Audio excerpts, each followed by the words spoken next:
Bonjour à toutes et à tous, c'est Bertrand Conchon qui vous parle pour Ophi Asset Management. Bienvenue dans ce webinaire dédié aux conseillers et conseillères en gestion de patrimoine français. Le webinaire durera une quinzaine de minutes et l'objectif, c'est de répondre à vos questions qui ont été nombreuses, nous vous en remercions. Pour ce faire, nous allons être en direct avec Jean-Marie Mercadal. Jean-Marie, bonjour. Bonjour Bertrand. Voilà, bonjour Jean-Marie. Jean-Marie est directeur général délégué en charge des gestions chez Ophi Asset Management. Et avant de répondre à vos questions qui ont été nombreuses, nous allons dans un premier temps, peut-être Jean-Marie, si tu peux nous donner un petit point macro-marché en quelques minutes, peut-être 7-8 minutes, et puis ensuite nous poserons je remonterai les questions par les conseillers en gestion de patrimoine. Ok, alors j'ai préparé quelques slides, je ne vais pas tout commenter en détail pour être plus concis. Donc si on commence sur le premier slide, on voit bien que les marchés ont été touchés de plein fouet par un événement inattendu. Donc il est vrai qu'en début d'année, nous on avait quand même l'idée que les marchés étaient un peu complaisants et que finalement ils étaient dans une espèce de logique qui était allée un peu trop loin. C'est un peu la logique que j'ai essayé de montrer sur le graphique à gauche, où on était en mode on, avec une mécanique très positive sur les marchés qui fait que les banques centrales soutenaient les gouvernements qui étaient très endettés avec des taux bas et des quantitative easing très prononcés, ce qui fait que ces dernières années, tout le prix des actifs a monté, que ce soit coté ou non coté, et puis les investisseurs recherchaient du rendement à tout prix. Alors effectivement, dans les sociétés occidentales, il y avait un petit problème entre ceux qui avaient des actifs et ceux qui n'en avaient pas, parce que ceux qui vivaient que de leur salaire, voyaient les autres s'enrichir, et du coup, ça provoquait un certain nombre de troubles dans tous les pays en Occident et même quelquefois dans les pays émergents, ce qui fait que les États eux-mêmes, du coup, pour maintenir une certaine paix sociale, étaient obligés de redistribuer et de s'endetter encore plus, et ainsi de suite. La boucle était bouclée et les actifs continuent à monter.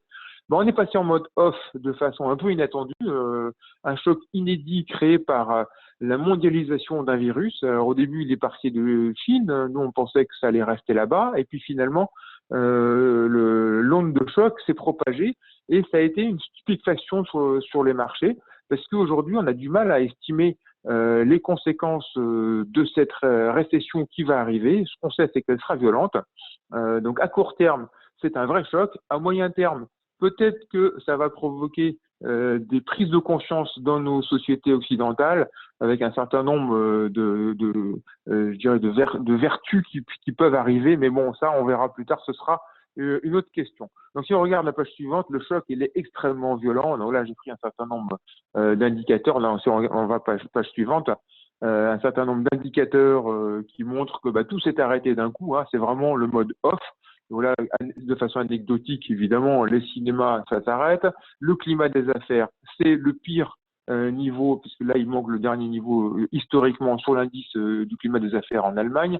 Et puis aux États-Unis, là, c'était avant le dernier chiffre de la semaine dernière, un chiffre inouï de demande d'allocation de chômage de 3 millions aux États-Unis, alors qu'on était en rythme de 200 et quelques mille dans les mois précédents. Donc un choc complètement inédit. Si on regarde la page suivante, on voit effectivement boursièrement, parce que si on le compare aux dernières trois grandes crises de 2008 et 2011, donc des crises assez violentes. 2000, c'était le dégonflement de la bulle technologique, 2008, la crise financière, et 2011, la crise au sein de la zone euro.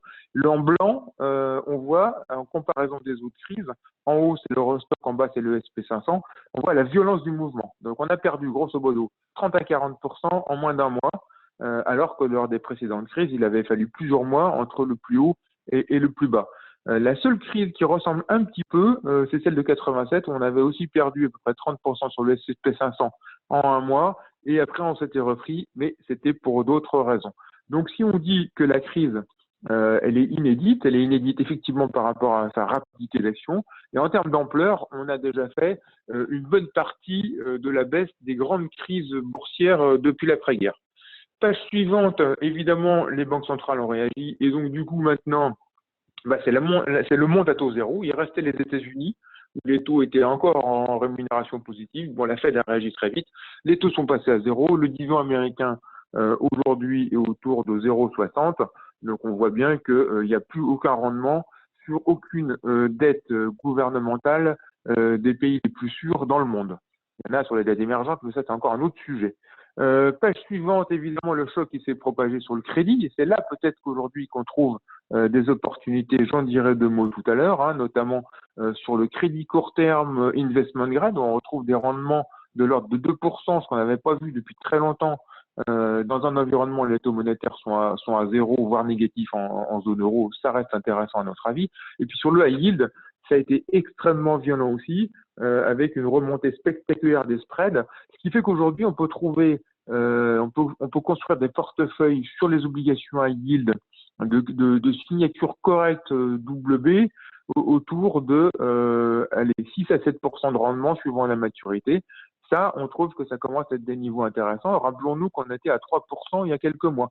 Alors attention au marché du crédit parce qu'il n'y a pas beaucoup de liquidité. Donc si on prend des positions, et il y a quand même matière aujourd'hui à avoir un peu de rendement, il faut le faire en se disant qu'on va acheter pour garder.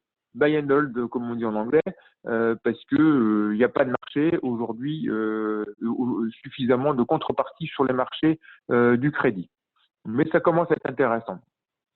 Alors c'est une crise un peu inédite, il y a des points communs avec les trois précédentes, mais là je ne vais pas trop m'y attarder, mais ce qui diffère fondamentalement, c'est la nature, c'est un virus, c'est une propagation à ce point-là, et la rapidité de la récession qu'elle provoque, on n'avait jamais vu ça. Et donc c'est le côté un peu inédit. Qu'est-ce qu'on peut espérer? Le scénario idéal, c'est que ça se calme au bout de 2-3 mois, un peu comme ce qu'il semble se passer en Chine, hein, si on regarde la page suivante, où ça redémarre doucement. Non, page suivante encore, pardon. Page suivante encore, oui. Ça redémarre doucement en Chine. Et donc ça, ce sera le scénario positif, le scénario en V, quelque part d'une reprise assez rapide de l'économie, après ce trou d'air très violent. Bon, on sait que cette crise, elle aura une fin, parce qu'un jour, le virus va arrêter de se propager, ou alors on va trouver un remède. Mais pour l'instant, on ne sait pas quand. Si on passe à la page suivante, on peut essayer de donner quelques repères quand même, parce que effectivement, on a perdu 30 à 40% sur les marchés actions, ça s'est un peu repris, mais là on est en train de rebaisser. Bon, on était un petit peu cher en fin d'année dernière. Les taux obligataires et les taux gouvernementaux restent très bas. Donc aujourd'hui, on a des niveaux de valorisation sur les résultats connus de 2019. Hein, on peut dire que c'est la dernière année normale. Donc on est aujourd'hui en termes de cours ratio sur bénéfice avec un PER autour de 14-15 sur le SP500. Donc on est loin des 19 qu'on avait de l'année dernière. Et puis on est autour de 10, grosso modo, 10, 12 sur l'Eurostock. Ça revient à des niveaux de valorisation qui sont intéressants. En conclusion, si on passe la dernière page, on va essayer de résumer ce qu'on peut voir hein, de ce qu'il y a de positif et encore de préoccupant aujourd'hui. Le plus, c'est que on sait que cette crise aura une fin. On sait que le jour où elle arrivera, il y aura des facteurs de reprise qui sont là. En tout cas, un certain nombre de freins qu'on n'a plus. Donc les taux à zéro, c'est un peu partout. Les banques centrales ont agi et ont décidé d'agir massivement, hein, que ce soit en quantité ou même en qualité, puisque maintenant elles ont le droit d'acheter à peu près tout. Hein. Il manque plus que les actions pour faire comme la Banque du Japon et acheter tout. Donc elles ont expliqué qu'elles avaient des moyens illimités pour agir sur à peu près tous les papiers gouvernementaux, crédits, voire même des titrisations.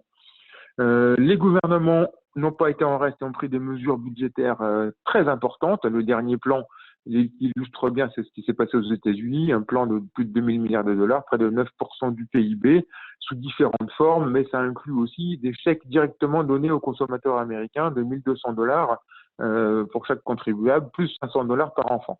Donc ça commence à être intéressant. N'oublions pas qu'entre-temps, le pétrole a baissé énormément. Alors l'Arabie Saoudite a décidé d'avoir une politique d'offre avantageuse, peut-être pas au mauvais moment, parce que c'est le moment où la demande s'effondre. Donc le pétrole s'est effondré, on est à 20 dollars, il pourra peut-être même aller plus bas. Donc du coup, le jour où les conditions de reprise sont là, on a des taux bas, on a un pétrole bas. Sur le plan politique, on a tendance à l'oublier, mais Trump maintenant a de moins en moins de chances de se réélu. Hein. Il avait dans sa manche comme atout le chômage et la bourse. Bon, les deux sont en train de vaciller et Joe Biden a gagné côté démocrate. C'est à modérer. Donc, de ce point de vue-là, là aussi, ce sera de nature à rassurer les marchés. Les valorisations commencent à être attractives sur les actions, comme je vous l'ai dit, mais il y aura des trous d'air encore, hein. Donc, moi, je pense que dans ces conditions de marché très difficiles, s'il y a encore des baisses, et c'est tout à fait possible, de 10 à 20%, on peut reprendre position. N'oublions pas que c'est souvent dans ces cracks boursiers très violents qu'il y a des opportunités. Sur le high yield, j'en ai parlé, sur le crédit court terme aussi, en achetant pour garder, évidemment. Donc voilà, tout ça, c'est ce qu'il faut avoir en tête pour garder, je dirais, du sang-froid dans cette période extrêmement anxiogène.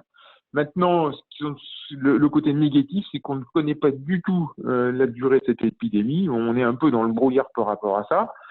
Et puis, ça, c'est pour le plus long terme. On va sortir de cette crise comme en 2008 avec encore plus de dettes.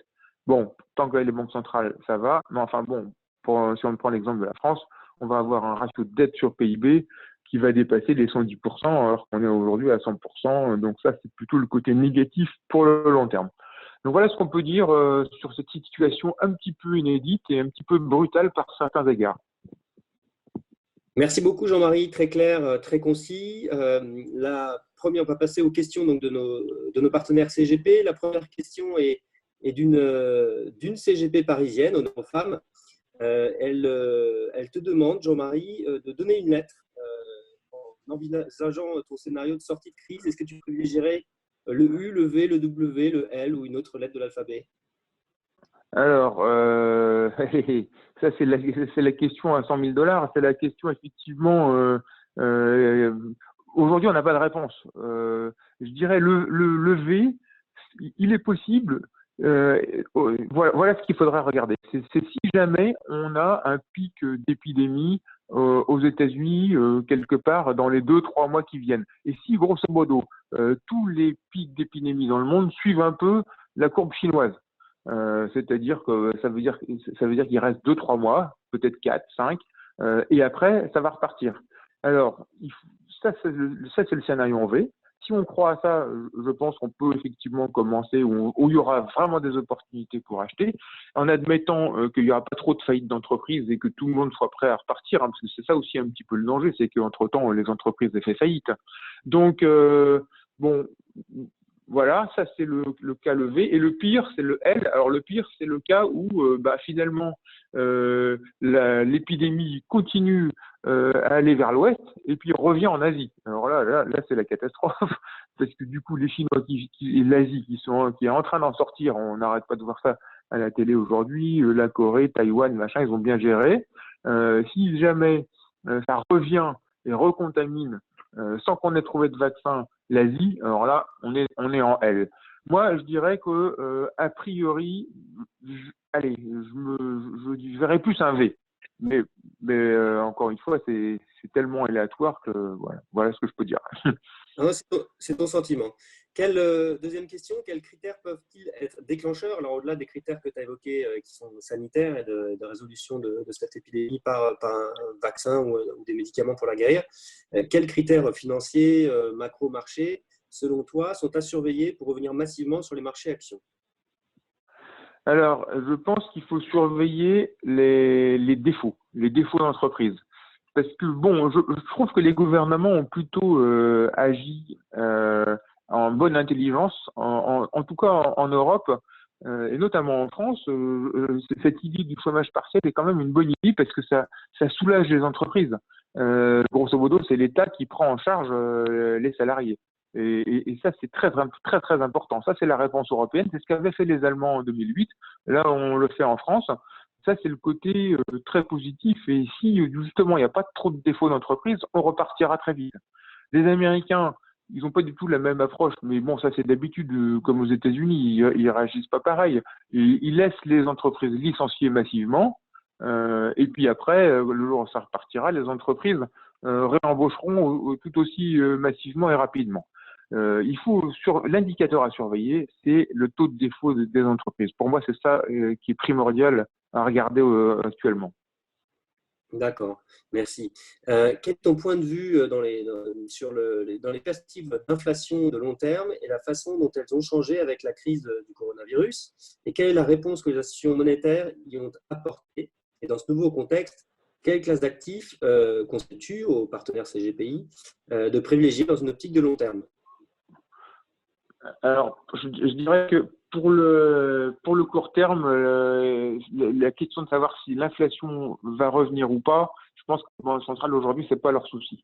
En revanche, effectivement, à moyen long terme, je pense que cette crise va faire réfléchir un peu tout le monde. Et donc, le mouvement de démondialisation, si on peut dire, qui était déjà un petit peu entamé avec le fait que les Chinois étaient moins compétitifs, premièrement. Deuxièmement, cette histoire de guerre commerciale. Et puis là, maintenant, on voit qu'on est très dépendant pour la sécurité nationale et sanitaire du fait qu'on ne produit pas chez nous, mais dans notre pays. Et donc, du coup, notamment des médicaments, des masques, etc.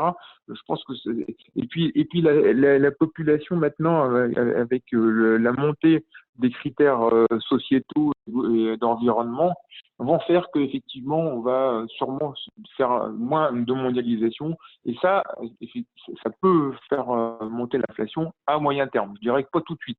Alors, qu'est-ce que feront les banques centrales par rapport à ça? On n'en est pas là. Logiquement, s'il y a trop d'inflation, elles finiront par remonter les taux. Mais enfin, on est loin de là. Et si on veut se prémunir, si j'ai bien compris la question, contre un type de scénario tel que celui-ci, il n'y a pas grand-chose. Je pense que l'or, par contre, est un actif qui, à moyen terme, peut, je dirais, nous prémunir contre une remontée de l'inflation à moyen terme. Ok, merci. Que penses-tu de la théorie qui affirme que les points bas des marchés seront atteints quand le pic de l'épidémie sera atteint aux US? Tu en as un peu parlé. Qu'est-ce que tu peux préciser ça? C'est une question des CGP. Ouais, je Et est-ce dirais, le moment d'investir sur les actions US, pardon? moi, je dirais qu'effectivement, si on oui, oui, moi je suis assez d'accord avec ça. Si on a le sentiment que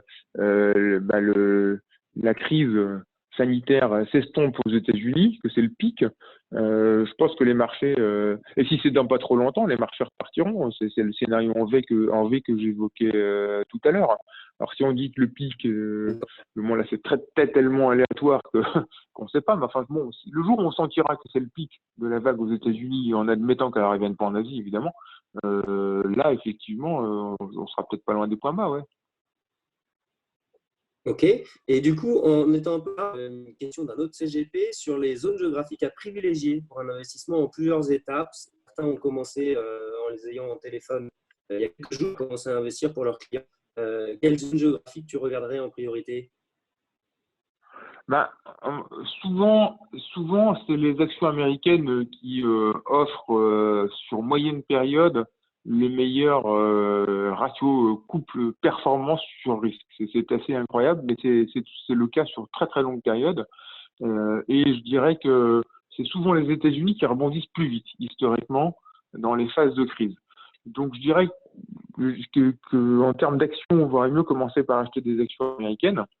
Surtout que bon, il y a quelques belles grandes valeurs qui ont quand même beaucoup baissé aux États-Unis. Bon, c'est vrai aussi en Europe, mais moi je dirais actions américaines et actions européennes, grandes valeurs. Ensuite, crédit high yield européen, plus qu'États-Unis, parce que sur le high yield américain, il y a beaucoup de sociétés pétrolières de schiste. Là, effectivement, ça peut être un petit souci sur ce gisement du high yield aux États-Unis. Donc, je dirais action américaine, crédit européen, pour schématiser. Ok. Une question d'un CGP, point de vue d'OFI, quel est ton point de vue sur le non-coté, que ce soit en Angleterre ou en action? On avait eu des succès du private equity, entre autres, de la dette privée, toutes ces classes d'actifs. Qu'en penses-tu? Alors, c'est difficile d'avoir des chiffres, mais ce qu'on entend dire ici et là, c'est que les valorisations sur le private equity étaient un petit peu élevées, et s'il y a trop de leverage, ça peut être un vrai souci si la récession est vraiment est amenée à durer. Donc là, je dirais que effectivement, ça peut être dangereux. La dette non cotée, ça dépend si elle est leveragée ou pas, s'il y a beaucoup de défauts. Mais bon, je dirais que c'est plus le private equity leveragé qui peut être problématique dans la mesure où si la crise, si je me trompe, et que c'est pas un scénario en V. Donc là, effectivement, ça peut être un problème. Ouais. Mais bon, la beauté du private equity du non-côté, c'est que on saura que dans très longtemps. Ouais, d'accord. Une petite dernière question. Je ne peux pas répondre à toutes les questions si on n'a pas le temps qui nous était imparti. Tes perspectives sur l'or et les métaux précieux, sachant qu'il y a une résistance de ces actifs réels depuis le début de l'année, qu'il faut toujours en garder dans certains de un client ou pas. Est-ce qu'il y a des petits positifs sur cette actif? C'est ce que je disais tout à l'heure. L'or coche pas mal de cases. Et à long terme, effectivement, le scénario d'une reprise de l'inflation. À court terme, un actif assez défensif qui bénéficie du fait qu'il y ait plus de taux d'intérêt sur les obligations gouvernementales. Et donc, en relatif, le fait d'en détenir, qui est un actif refuge, hein, peut être intéressant aussi. Oui, ça coche pas mal de cases. Et puis, je pense qu'il y a pas mal d'investisseurs qui, aujourd'hui, ont tendance à renforcer ces allocations dans les portefeuilles pour le moyen terme. Il y a les banques centrales qui rachètent de l'or, parce que plus on multiplie les dettes, plus la valeur d'une monnaie pose question. Et on voit bien qu'avec ce que viennent de faire les banques centrales, c'est à nouveau remettre. Alors bon, l'avantage, c'est que toutes les banques centrales le font en même temps. Donc il n'y en a pas tellement une monnaie qui est plus défavorisée l'une par rapport à l'autre. Mais si c'était le cas, s'il y avait que la BCE qui faisait une politique comme ça et pas la banque américaine, la Fed, du coup on verrait le dollar monter beaucoup. Mais en relatif de tout ça, il peut y avoir une certaine défiance généralisée sur les monnaies et effectivement l'or constitue en dernier ressort un actif refuge. Donc je dirais que l'or, sur le moyen long terme, c'est pas mal d'en avoir. Merci beaucoup Jean-Marie. On peut retrouver régulièrement ton point de vue, puisqu'en ce moment, sauf erreur, tu publies à peu près sur un hebdomadaire un flash marché que nous diffusons et que nous pouvons diffuser si vous le souhaitez, hein, cher Formation de patrimoine. Donc on te lit régulièrement. L'actualité évolue tous les jours, hein, très, très vite. Toute notre équipe reste mobilisée. Si vous avez des questions marché, si vous avez des questions macro, si vous avez des questions sur les fonds que nous gérons, n'hésitez pas surtout à nous solliciter. On est là pour ça. Merci et bonne journée à tous. Merci Jean-Marie. Merci.